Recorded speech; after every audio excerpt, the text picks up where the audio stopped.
Sabarimala സ്വർണ്ണക്കൊള്ളയിൽ ജാമ്യാപേക്ഷയുമായി Devaswom board മുൻ president A Padmakumar അന്വേഷണത്തോട് സഹകരിച്ചെന്നും ജാമ്യം വേണമെന്നും പത്മകുമാർ ജാമ്യാപേക്ഷയിൽ പറയുന്നുണ്ട്. അതേസമയം തിരുവാഭരണ കമ്മീഷണറായിരുന്ന KS ബൈജുവിന്റെ 2 ജാമ്യാപേക്ഷകളും കോടതി തള്ളി. ഈ ഘട്ടത്തിൽ ജാമ്യം നൽകാൻ കഴിയില്ലെന്ന് കോടതി വ്യക്തമാക്കി. ദ്വാരപാലക പാളി ശില്പങ്ങളിലെ സ്വർണം കടത്തിയ കേസിൽ KS ബൈജുവിനെ അന്വേഷണ സംഘം വീണ്ടും ചോദ്യം ചെയ്തു. സ്വർണ്ണക്കൊള്ള കേസിൽ കൊല്ലം വിജിലൻസ് കോടതിയാണ് ദേവസ്വം ബോർഡ് മുൻ പ്രസിഡന്റ് എ പത്മകുമാർ സമീപിച്ചത്. അന്വേഷണത്തോട് സഹകരിച്ചുവെന്നും തനിക്ക് സ്വർണ്ണക്കൊള്ളയിൽ പങ്കില്ലെന്നും എ പത്മകുമാർ ജാമ്യാപേക്ഷയിൽ പറയുന്നു.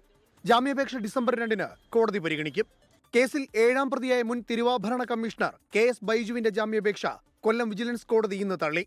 നിലവിൽ കേസന്വേഷണം പൂർത്തിയായില്ലെന്നും ഈ ഘട്ടത്തിൽ പ്രതിക്ക് ജാമ്യം നൽകിയാൽ അന്വേഷണത്തെ ബാധിക്കുമെന്നും പ്രോസിക്യൂഷൻ വ്യക്തമാക്കി. പ്രോസിക്യൂഷൻ വാദം പരിഗണിച്ച കൊല്ലം വിജിലൻസ് കോടതി ജാമ്യാപേക്ഷ തള്ളുകയായിരുന്നു. അതേസമയം ദ്വാരപാലക ശില്പങ്ങളിലെ സ്വർണ്ണപ്പാളി കടത്തിയ കേസിൽ KS ബൈജുവിനെ പ്രത്യേക അന്വേഷണ സംഘം വീണ്ടും ചോദ്യം ചെയ്തു. പത്മകുമാറിന്റെ മൊഴിയുടെ അടിസ്ഥാനത്തിലാണ് KS ബൈജുവിന്റെ മൊഴി വീണ്ടും രേഖപ്പെടുത്തിയത്. ദേവസ്വം ബോർഡ് അനുമതിയോടെയാണ് സ്വർണ്ണപ്പാളികൾ ശബരിമലയിൽ നിന്ന് കൊണ്ടുപോയതെന്ന് KS ബൈജു ആവർത്തിച്ചു. തന്ത്രിയുടെ മൊഴി വീണ്ടും രേഖപ്പെടുത്താൻ അന്വേഷണ സംഘം തീരുമാനമെടുത്തു.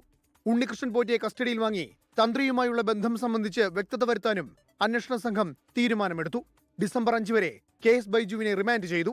കേസിൽ മുൻ എക്സിക്യൂട്ടീവ് ഓഫീസർ D സുധീഷ് കുമാറിന്റെ ജാമ്യാപേക്ഷ പരിഗണിച്ച കോടതി വിശദമായ വാദം കേൾക്കാൻ അടുത്ത മാസം 3-ലേക്ക് മാറ്റി. 24 കൊല്ലം. ലോകത്തെവിടെയായാലും ഏത് സമയത്തും 24 വാർത്തകളും ഓഗ്മെന്റഡ് റിയാലിറ്റി പാക്കേജുകളും എക്സ്പ്ലെയിനറുകളും വിശദമായി കാണാൻ ഞങ്ങളുടെ യൂട്യൂബ് ചാനൽ നിങ്ങൾക്ക് സബ്സ്ക്രൈബ് ചെയ്യാം.